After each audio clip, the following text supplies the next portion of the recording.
Hola, buenas tardes. Les doy la más cordial bienvenida a esta segunda emisión de su programa Gafas Violetas.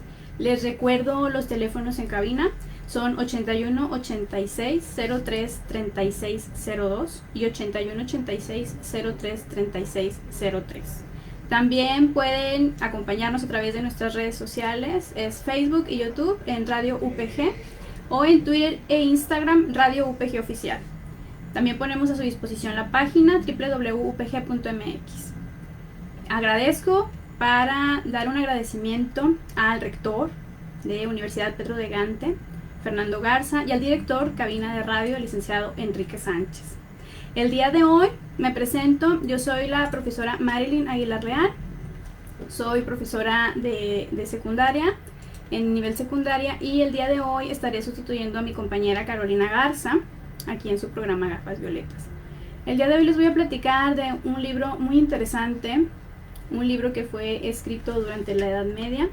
Ya iremos ahondando en algunos temas. No es la intención hacer un análisis literario detallado, sino más bien platicarles acerca de la importancia de este libro, de cómo si lo seguimos leyendo, si lo leemos, seguimos identificándonos en él, y también pues invitar a la reflexión de por qué hace apenas poco tiempo volvió a salir a la luz, estuvo mucho tiempo invisibilizado.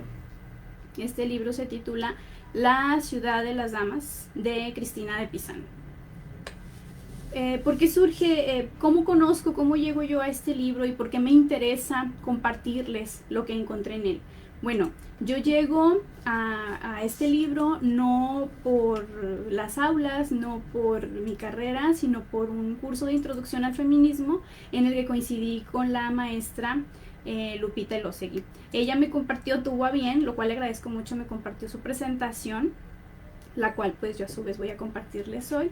Y a partir de este círculo de lectura de introducción al feminismo, pues mencionamos varios textos y este fue el primero que se abordó y resultó muy interesante. Estuvimos comentándolo, lo platicamos y sí surge en mí la necesidad de compartirlo también con otras mujeres, con otras personas a quienes les interese el tema del feminismo y de esta escritora Cristina de Pizan, la cual pues es considerada la primera mujer escritora europea quien llegó a subsistir, a vivir de la escritura.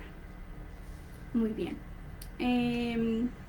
Yo me doy cuenta al momento de ser profesora que es importante y hace falta el tema de la coeducación, el tema coeducativo en las aulas, pero la columna vertebral o la guía que debemos de llevar, sin duda y sin temor a equivocarme, sabemos que es el feminismo. El feminismo nos ayuda a ser críticos, a tener una visión de las condiciones históricas en cuanto al género, en cuanto a lo que vive la mujer, entonces en su condición de mujer. Entonces, pues tomando esto en cuenta, hace falta seguir instruyéndose, seguir capacitándonos, conocer más, acercarnos a este tipo de textos para poder tener una mirada más crítica. El feminismo te permite ser consciente de estas cuestiones y también en el sistema en el que estamos inmersos y el cual tiene que ver con nuestro día a día, cómo nos comportamos, cómo asumimos ciertas prácticas que tenemos. Entonces nos ayuda a ponernos, ¿no? Como dice el título de nuestro programa, estas gafas violetas que nos ayudan a cuestionarlo todo. Al momento de orientarlo, el feminismo hacia la educación, pues es cuando surge una educación igualitaria, que no sea sexista, que no haga sentir incómodo a nadie con sus preferencias, y pues esto es lo importante. Este concepto, aunque no surge propiamente en la Edad Media, vamos a ver cómo hay algunos atisbos en Cristina de Pizan y cómo vislumbra, cómo la podemos considerar una precursora del feminismo.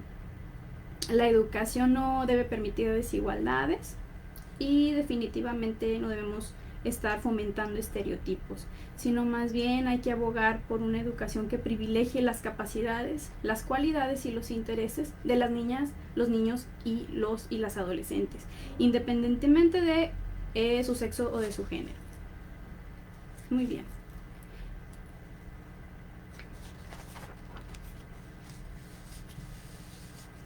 es importante tener en cuenta el contexto de la autora de la que vamos a hablar. Pensemos, por ejemplo, en el concepto, en la concepción que tenemos de una mujer de la vida pública, a diferencia de un hombre, del concepto que tenemos de los hombres en la vida pública. Entonces, del lenguaje, recordemos que todo lo que no se nombra no va a existir, y la manera en la que nombramos también repercute mucho en esa idea que construimos. Entonces, en un principio podemos reflexionar nosotros mismos cuál es la idea o el concepto que viene a nuestra mente cuando pensamos en una mujer de la vida pública y en un hombre de la vida pública. ¿Son tomados igualmente en cuenta? ¿O qué referente hay cuando yo pienso en estos conceptos? Te das cuenta que no va a gozar de los mismos privilegios porque la connotación pues es diferente. Muy bien, partiendo de esta idea, ahora sí podemos ubicarnos en el contexto histórico de nuestra autora. Estamos hablando de finales del siglo XIII, principios del siglo XIV. Las mujeres eran reservadas a los espacios privados, es decir, se desenvolvían dentro del hogar, en la crianza, ¿sí? en este tipo de actividades que tenían que ver con la familia y con los hijos. Vamos a ubicarnos entonces desde ese concepto. No había una libertad de decisión, sino que era una imposición, o más bien ya era así era establecido, ¿no? Y casi nadie se lo cuestionaba. Pero entonces llega Christine, quien es hija de un médico, quien estaba muy complacido de que su hija tuviera esta inquietud de estudiar. Entonces ella pues tiene esta visión un poco más amplia que te da la educación, y ella lo tiene bien claro y es lo que quiere compartir con las demás y con todas nosotras, porque de hecho en el libro dedica a mujeres de diferentes épocas este libro. Muy bien, y también, bueno, retomar que es el hombre quien se desempeña en las cuestiones públicas, en el trabajo, en los negocios, en la toma de decisiones sociales y políticas, mientras que pues la cocina, el tejido, el hilado, la crianza, que no son cuestiones que valgan menos, sino, si lo reflexionamos, es todo lo contrario, tienen una gran importancia y un gran peso. Aquí el punto es que quizá no son lo suficientemente valoradas, ¿sí? Y pensamos que pasan a un segundo plano. Como no puedes tomar decisiones sociales o no puedes tomar decisiones políticas, pues te reservas al hogar, pero lo cierto es que en el hogar es donde nos formamos, y claro que tiene muchísimo valor la crianza. Y ya más adelante voy a retomar un poquito de algún fragmento del libro para señalar esto que les comento. Y no es que no hayan existido mujeres valiosas o mujeres estudiosas, sino que si echamos un vistazo a la historia, pues no muchas veces encontramos sus nombres en primer lugar, ¿no? En primera plana, sino que han quedado escondidos.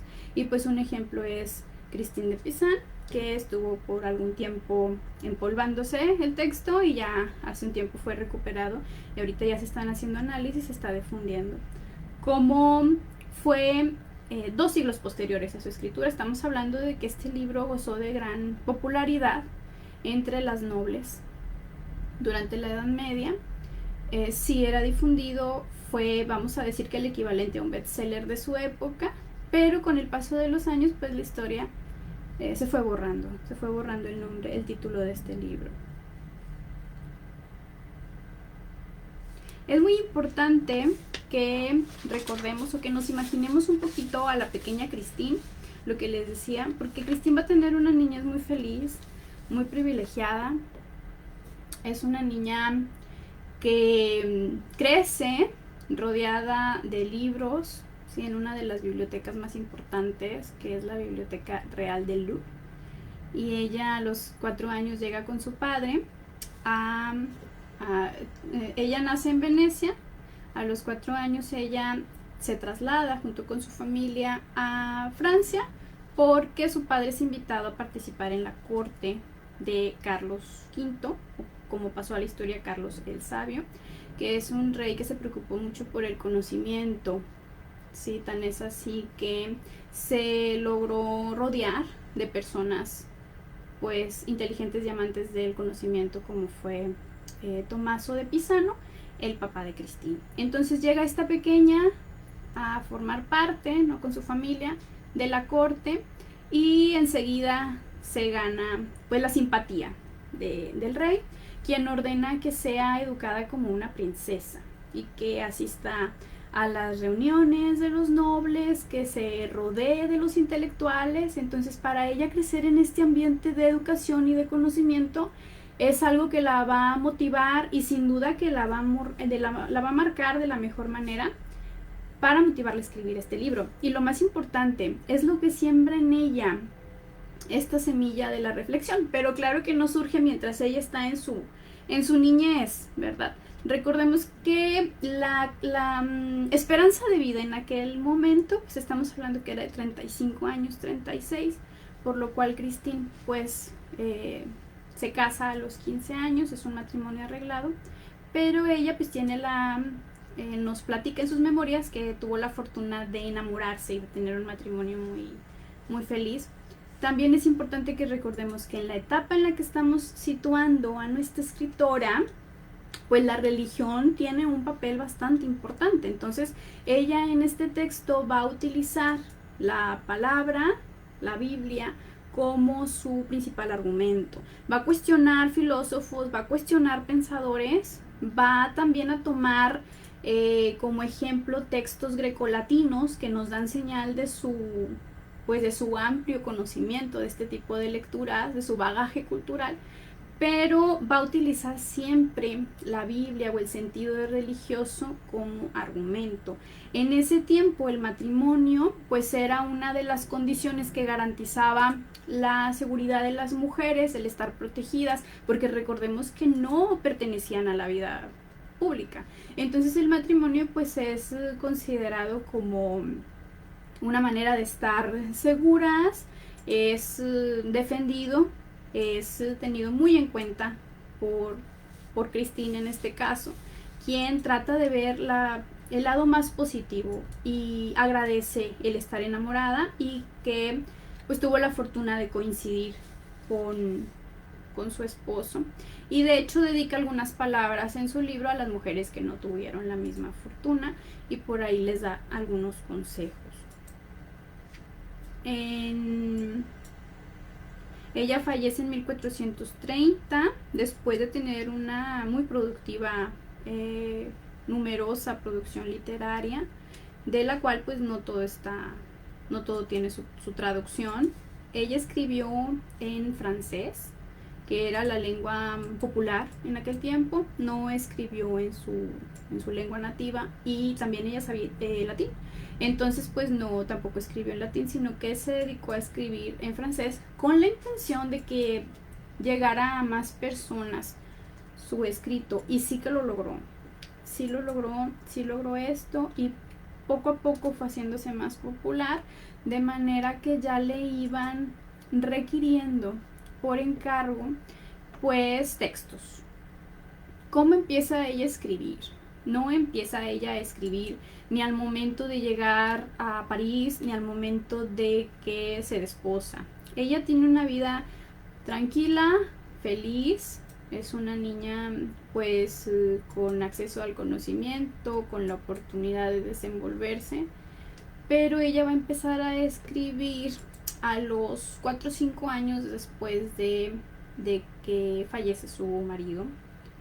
Ella se resguarda en sus habitaciones y está pensando, y empieza a dejar ir su pluma, y empieza su producción.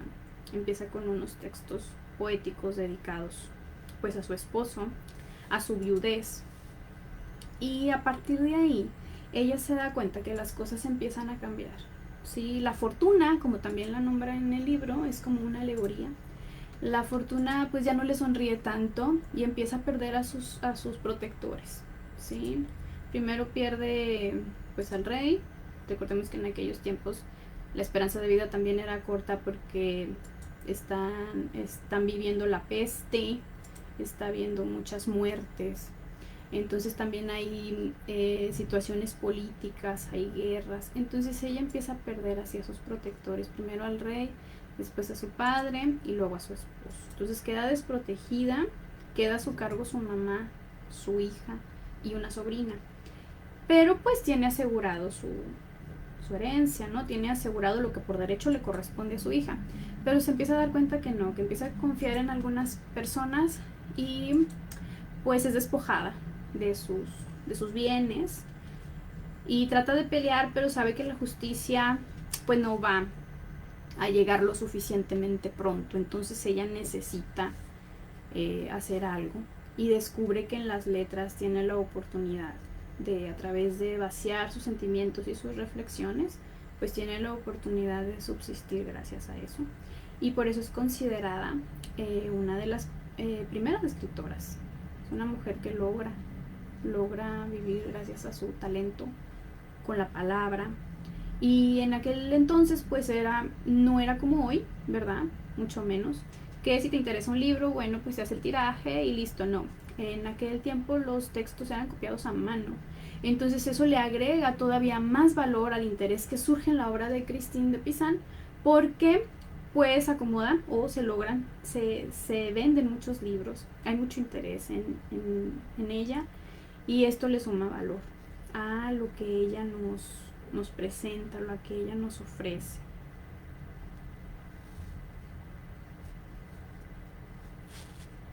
Muy bien. Ella, cuando su esposo fallece, ella tiene 25 años. Y bueno, todo esto que ella vive, que su fortuna se venga abajo, todo esto repercute sin duda en las reflexiones. Es hasta este momento en el que ella se siente sola y así es como empieza su libro.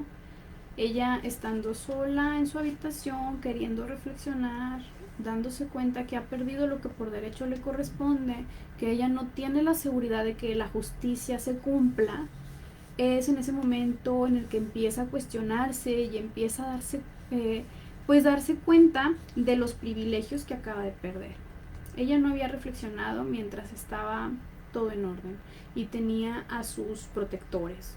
Sí, entonces esto nos hace pensar o nos invita a reflexionar que muchas veces cuando no nos identifiquemos con las demandas que tiene otra persona, pues debemos tratar de ser empáticos y quizá darnos cuenta que que nosotros tenemos privilegios que esa persona no, ¿verdad? Hay que ser empáticas, hay que tratar de siempre ser críticos a las situaciones que otras personas están viviendo. Es hasta que ella lo vive en carne propia que se pone a reflexionar y llega al punto del llanto. O sea, ella empieza a adjudicar toda esta vuelta de fortuna que tiene a su sexo, ¿sí? O sea, es porque me está pasando esto porque soy mujer. Entonces, considerada la época y la voluntad religiosa que ella tenía, pues se dirige a Dios y empieza a cuestionar. Y le dice: Dios, ¿por qué si tú creaste todo, sí, a perfección, por qué me permitiste ser mujer? Empieza ella a cuestionar así: ¿por qué si los hombres, los tratados, la filosofía, porque si todo apunta a que la mujer es un recipiente de vicios y es la causa de tantos males, porque ¿qué hice yo para merecer esto de ser mujer? Y está ella en esta reflexión, sola en su estudio, rodeada de libros, así lo menciona, cuando aparecen ante ella tres damas. Se presentan ante ella tres damas, son tres alegorías. Y aquí es donde va a empezar toda esta aventura de la construcción de la ciudad de las damas. Y les quiero platicar un poquito de quiénes son esas damas que se le presentan. ¿Sí? Que empieza ella ya a calmar su llanto, ya a escuchar con atención qué es lo que le tienen que decir estas personas, estas tres damas, estas tres alegorías. También es importante aquí señalar que aunque no vamos a hacer un análisis así profundamente literario, pues es importante ver algunos rasgos, ¿no? Sí tiene muchos paralelismos, el texto te va a incluir algunos paralelismos pues literarios con la mitología grecolatina, y también vemos algunas situaciones, por ejemplo el número 3 en repetidas ocasiones son 3 damas, son 3 libros, y hay un punto en el que las damas dicen que una no actúa sin la otra y que se puede considerar que son una. Entonces esto nos remite como al misterio, ¿no? De que son 3 damas, al misterio de la Santísima Trinidad. Y así en el libro se tocan algunos puntos. Cuando ella acepta construir la ciudad de las damas, también hay una respuesta que les voy a compartir, que sin duda la podemos referir sin problema de dónde fue inspirada. Ella, muy bien, ella está reflexionando, en esto llegan las damas, quienes tienen un sentido metafórico bastante significativo. Se presentan ante ella la razón, la rectitud y la justicia. Son estas 3 virtudes que llegan pues apuradas a tratar de consolar el llanto de esta mujer. Y cada una trae consigo un objeto muy representativo. La razón, por ejemplo, es retratada con un espejo.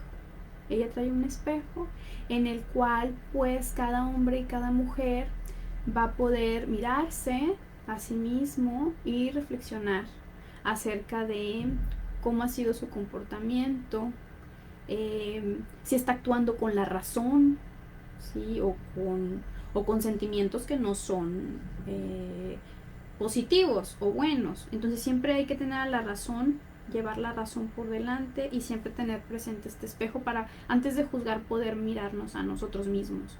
La rectitud lleva una vara, como una regla, donde dice que con ella es posible medir lo que le corresponde a cada uno, y con esta vara pues le comenta que va a poder medir la ciudad, las murallas, y que pues también la rectitud, o también se le llama en algunas traducciones la derechura, que es como el derecho que nos corresponde a cada quien por naturaleza, ¿verdad? No que nos haya sido arrebatado a partir de la historia, sino que por naturaleza, quien también es nombrada. Ella no aparece, pero es un personaje que está ahí, que es nombrado, y en un momento más lo mencionamos. La justicia, quien es la última en hablar, lleva un cáliz de oro en el cual pues también al final se va a entregar a cada uno lo que le corresponde en este cáliz de oro. Muy bien, vamos a hablar entonces del primer libro, donde se presentan las damas y habla la razón. Ella es quien le va a ayudar a nuestra autora a sentar los cimientos de esta ciudad.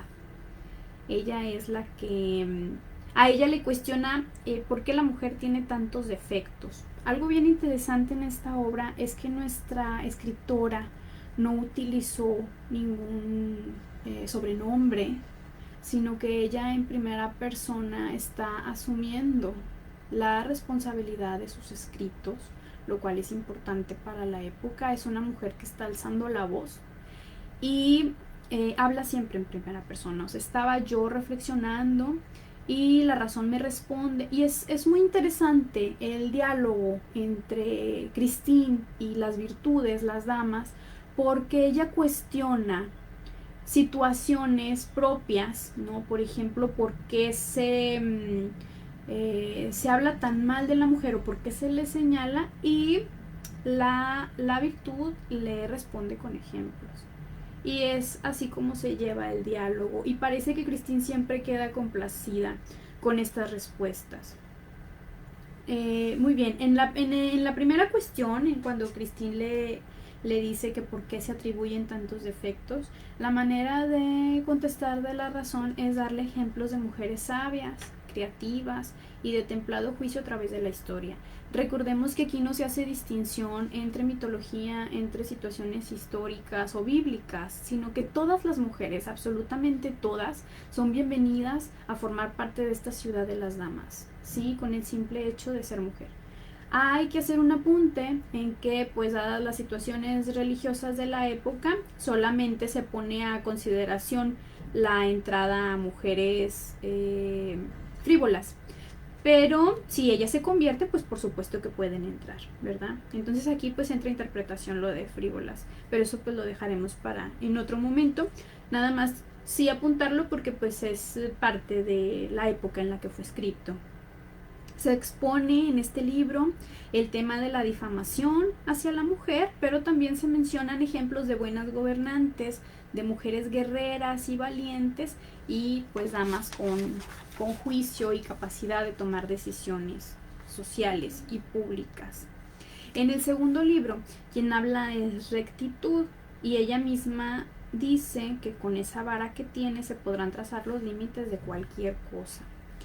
En este libro, Rectitud habla de las mujeres que tienen una visión profética, y de esta manera, ya con la entrada de Rectitud, pues los cimientos y las murallas que se están construyendo van resguardando a las habitantes de esta ciudad.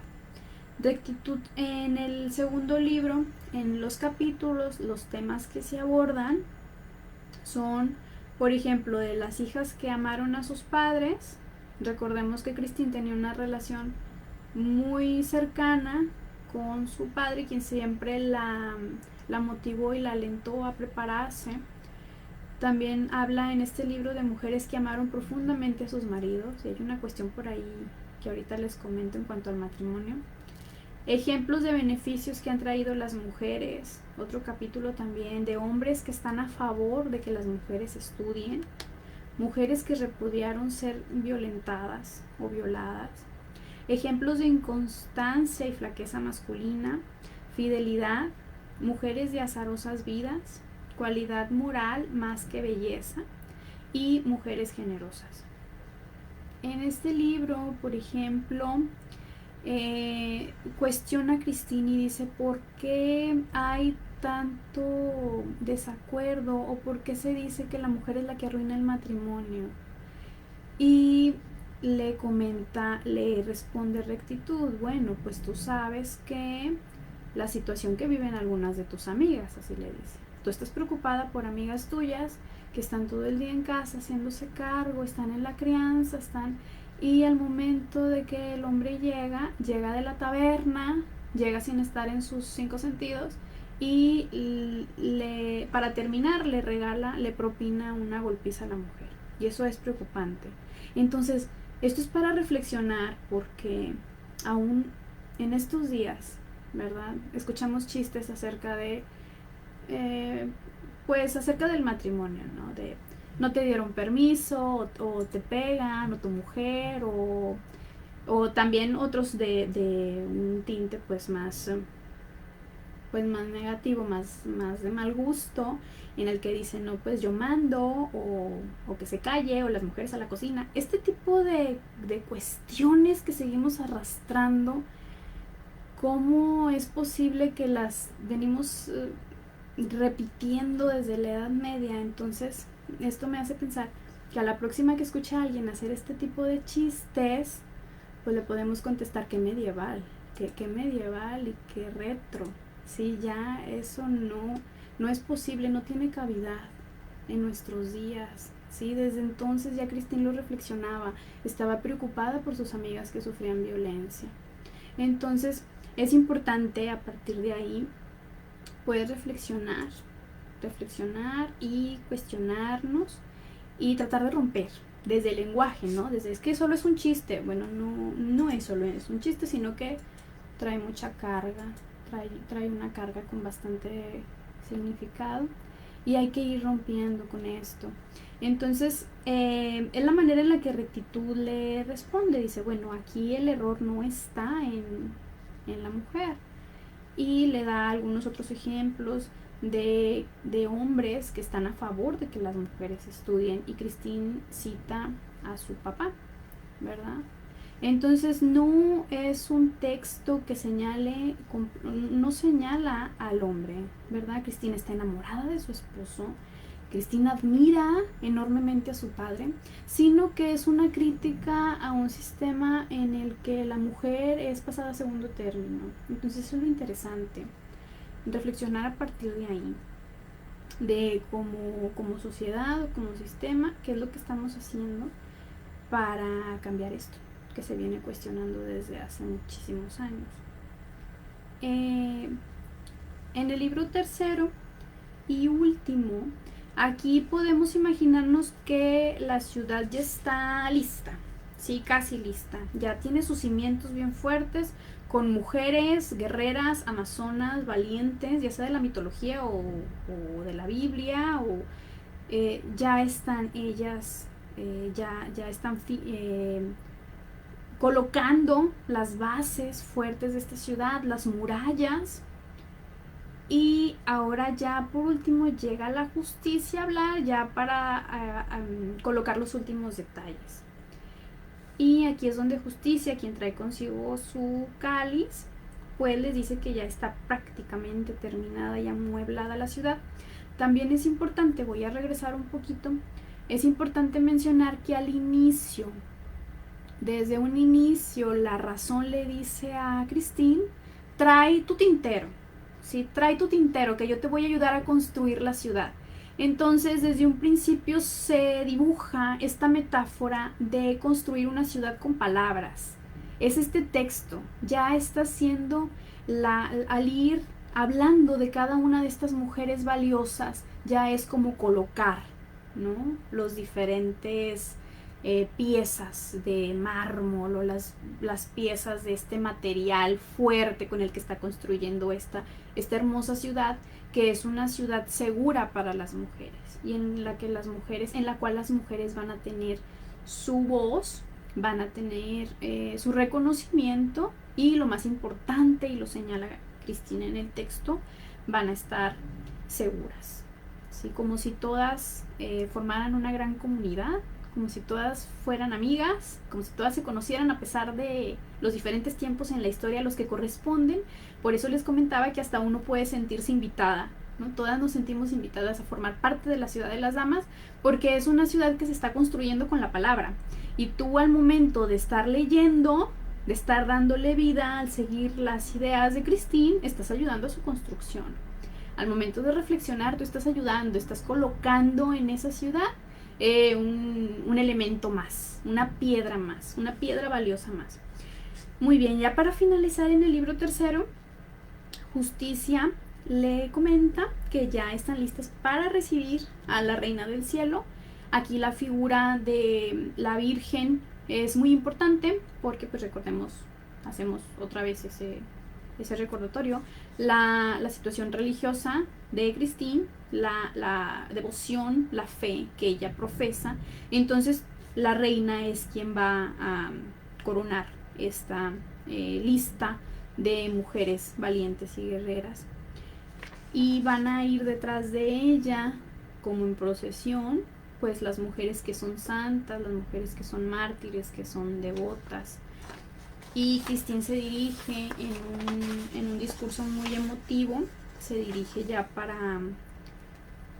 para ya hacer como la clausura de la construcción de la ciudad, y les dice que son bienvenidas todas, sin importar sus orígenes, su condición, su época, que todas son bienvenidas.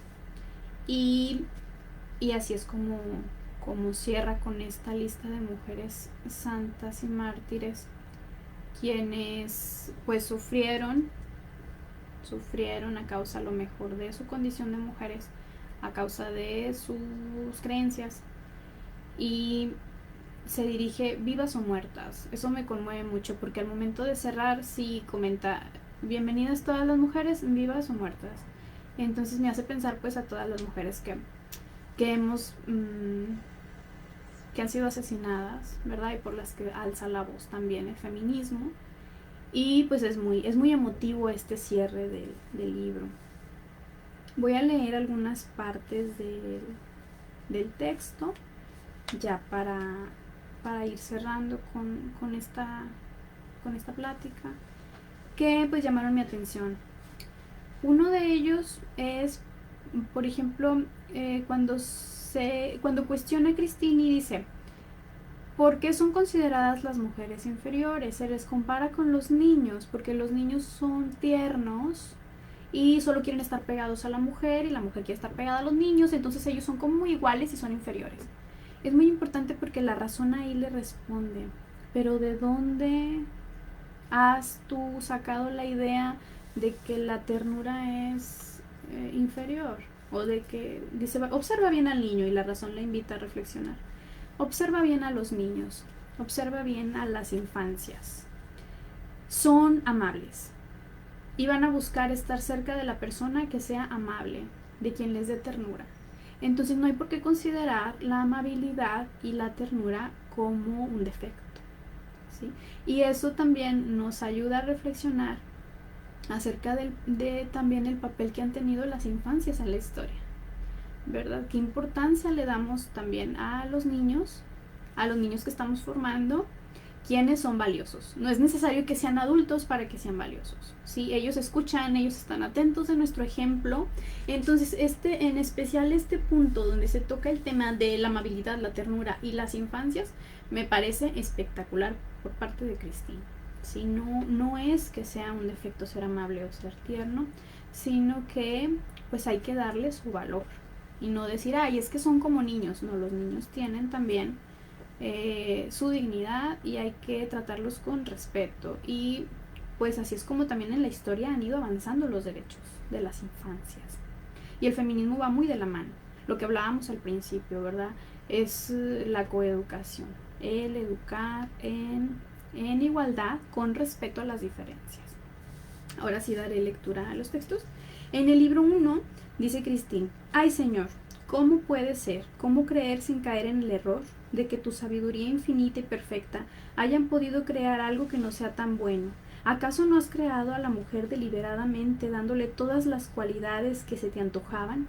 ¿Cómo iba a ser posible que te equivocaras? Sin embargo, aquí están tan graves acusaciones, juicios y condenas contra las mujeres. No alcanzo a comprender tamaña aberración. Así es como inicia ella su reflexión, y una de las respuestas que obtiene es esta, que viene ya hasta después en el libro 2, pero la podemos conectar sin problema con esto que viene señalando Christine desde el principio. Y dice: eso que ignoras, que es lo que me hace discutir, es precisamente lo que más valor tiene. Piensa en las ideas, las cosas divinas que mayor trascendencia tienen, es lo más grande. Los filósofos, es decir, esos que atacan, los filósofos cuyo testimonio alegas en contra de tu propio sexo no han logrado determinar qué es lo verdadero o lo falso. Se corrigen unos a otros en una disputa sin fin. Tú misma lo has estudiado en la metafísica de Aristóteles, que critica y refuta de tal suerte las ideas de Platón y otros filósofos. Entonces, de esta manera, Christine va preguntando y respondiendo a sí misma.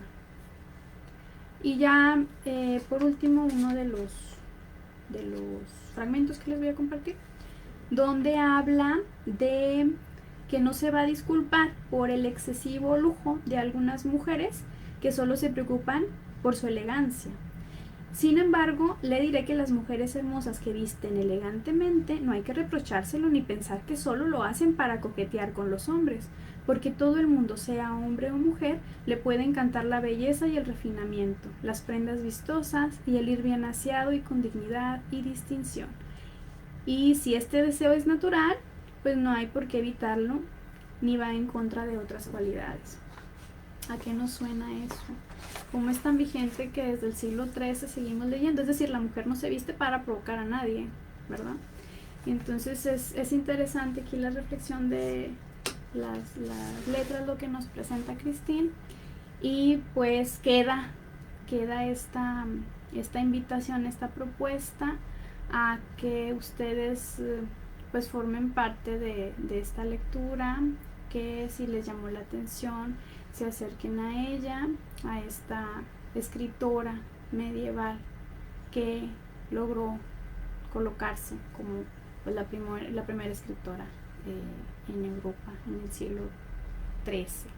Y hasta aquí mi participación el día de hoy. Les agradezco mucho.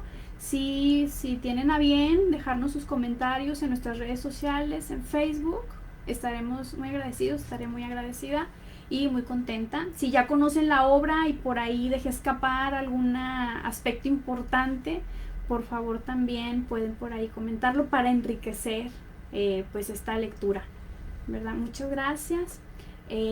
Agradezco el apoyo y la oportunidad de este espacio al rector de la Universidad Pedro de Gante, Fernando Garza, y también al director de cabina de radio, el licenciado Enrique Sánchez. Les recuerdo las redes sociales: Radio UPG, en Facebook y en YouTube, y en Twitter e Instagram Radio UPG Oficial, así como la página www.upg.mx. Quiero enviar un saludo especial a, si están por aquí, mis alumnas, les agradezco mucho, mis alumnas de la secundaria. Les mando muchos saludos, muchas gracias. Y a mis compañeras de círculos de lectura, de círculos de lectura e introducción al feminismo, muchas gracias. Hasta la próxima.